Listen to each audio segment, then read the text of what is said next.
All right, welcome to the deep dive, everyone. Today we're gonna be diving into something pretty fascinating: the history of the clinic and clinical psychology. Yeah. We all kind of just take for granted now, Right. but the story goes way back, and it starts with something surprisingly simple, wouldn't you say? Absolutely. And that simple beginning is actually right there in the word clinic. Oh, It comes straight from the Greek kline, which means, you guessed it, bed. bed, huh? Yeah. So think about that for a second. The whole field, with all its complexity today, Yeah. started with observing people who were literally just lying in bed sick. So like doctors just leaning over their patients, taking notes on what they see. Exactly. That was the very beginning. And the journey from that, those simple bedside observations, to a structured science. Yeah, Well, that's what we're going to unpack today. that's the fascinating part. It is. And of course, we can't talk Fascinating. about clinical psychology without mentioning, the big guy, Sigmund Freud. Yeah. His influence on all this is huge. So those are our big questions today. Yeah. How do we go from watching people in bed to like an actual science? Right. And what was Freud's role in that whole evolution? Right. So let's start by going back to the 18th century. Okay. And this is where we see what the philosopher Michel Foucault called the clinic of cases. Clinic of cases. Yeah. So this was all about observation, but really focused on the symptoms. Okay. Doctors would meticulously record everything they could see right there at the bedside. Like a catalog of symptoms. Exactly. They were describing and classifying, but, and here's the key, they didn't really understand the underlying causes. So they could see what was wrong, but not why it was wrong. Precisely. It was all very descriptive, not very explanatory. Interesting. So observation was key. Yeah. And then boom, the French Revolution hits. Ah, yes. And the French Revolution didn't just change politics, it completely transformed medicine. Oh yeah, I bet. Yeah. Why? Well, hospitals, they became centers of teaching and research, and this is where we see the introduction of studying cadavers. Whoa. So instead of just observing the living, they started, dissecting the deceased. Yeah, and that was a huge deal. I can imagine. For the first time, doctors could actually see the internal workings, the anatomy. Right. And that allowed them to start connecting what they were seeing inside with the symptoms they observed in living patients. So as a way to like connect the dots between, the outside and the inside. Exactly. And that hands-on approach was crucial to understanding how the body actually works and how things go wrong. And then comes Bichat, right? Yes. Yeah. Marie-François Xavier Bichat, he built upon this new understanding of anatomy. Okay. He meticulously compared healthy and diseased organs, side by side. And what did he find? Well, his biggest discovery was that disease wasn't like some external force attacking the body. Mm-hmm. It was an internal process, a malfunction happening within the body itself. So not something invading you, but something going wrong inside you. Exactly. And that was radical for the time. Huge shift in thinking. Now let's talk about how people considered insane were treated back then. Yeah, the 18th century wasn't exactly known for its compassion. No, I imagine not. Insane individuals, they were often confined to asylums. Like locked away. Basically. One famous one was Bicêtre in Paris, and the conditions were terrible. Right. They used physical restraints, chains, it whole works. The prevailing thought was that these people were dangerous. And had to be controlled. Yeah. But then we have Philip Pinel, who tried to reform this, right? Yes. Pinel is a crucial figure in the history of psychiatry. Uh-huh. He really pushed for more humane treatment of the mentally ill. At Bicêtre, he famously removed the physical restraints. Wow, so no more chains. No more chains. He believed there were other, better ways to manage patients. That seems like a big step in the right direction. It was, but while he took off the chains, he replaced them with what he called moral regulations. Moral regulations, what's that? It was essentially a system of strict rules, aimed at controlling behavior through, moral pressure. Oh, so kind of like trading physical chains for social ones. You could see it that way, yeah. Interesting. Okay, let's move on to Jean-Martin Charcot and his work on hysteria.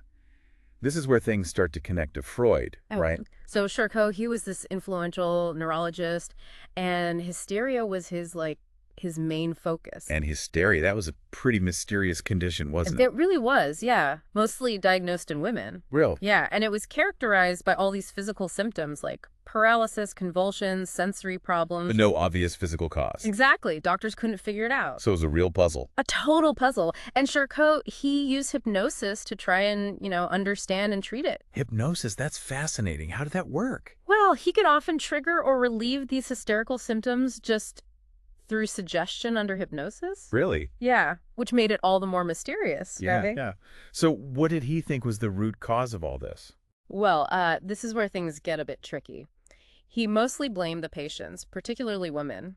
Oh, no. Yeah, he thought they were basically fabricating stories of trauma or abuse. Wow, that's problematic to say the least. Yeah, it was. He called it hysterical lying, very much a product of his time and the societal biases against women. Totally. Okay, let's imagine a typical clinical encounter back then. Let's say we have Maria. She's 25, and she's at the Salpêtrière Hospital in 1890 where Charcot worked. Okay. And she has this unexplained paralysis in her legs. What would her experience with Charcot have been like? Well, first he'd examine her, find no physical reason for the paralysis. Right. Then, likely, he'd use hypnosis, ask about any traumas, but, and here's the key, he'd be predisposed to think she was exaggerating or lying. Right, because of that hysterical lying idea. Exactly. He'd probably diagnose her with hysteria and basically blame her for her own symptoms. A very different approach than what Freud would later develop.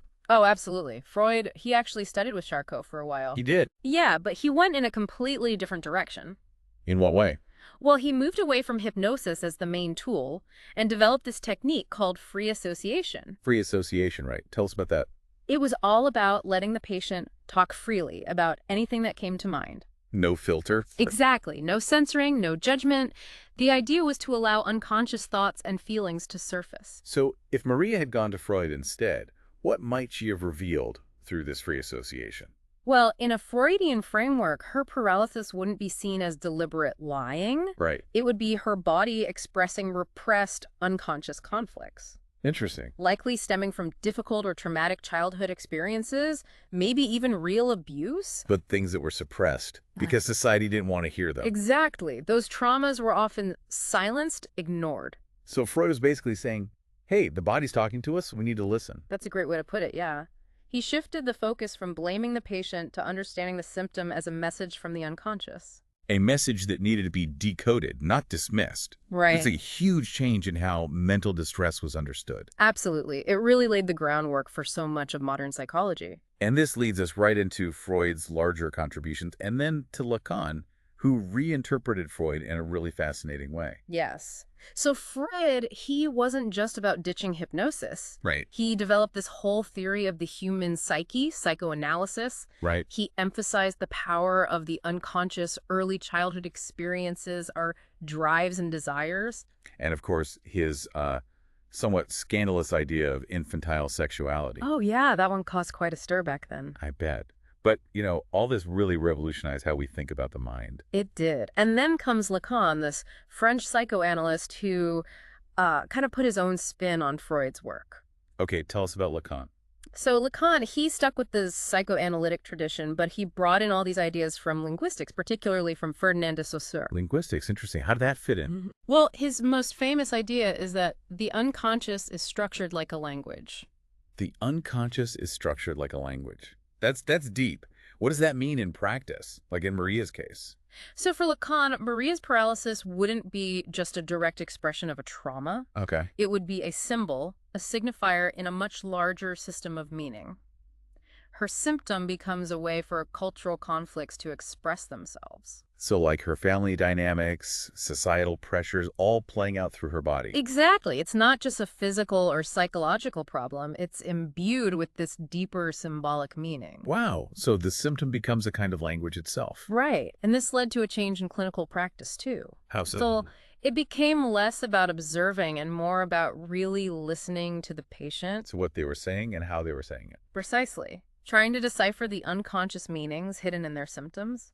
The clinic becomes less about objective observation and more about the subjective experience of the patient. That's a fascinating shift. It is, and it shows how far we've come from those early days of just observing at the bedside. Yeah, we've gone from bedside observation to this incredibly complex science of clinical psychology. Quite a journey. We've talked about the mind-body connection, the shift from hypnosis to free association, and the different ways of seeing things through Freud and Lacan. And through it all, the case of Maria, even though fictional, reminds us that symptoms can hide so much more than what's on the surface. Right. It makes you think twice about what a symptom really means. Maybe it's not just a broken part, but a way for deeper conflicts to express themselves. It's powerful thought. It is. And it makes you wonder, how could this new perspective change how we approach health and well-being today? That's a great question to ponder. It is. And on that note, I think we'll wrap up this deep dive. Thanks for joining us, everyone.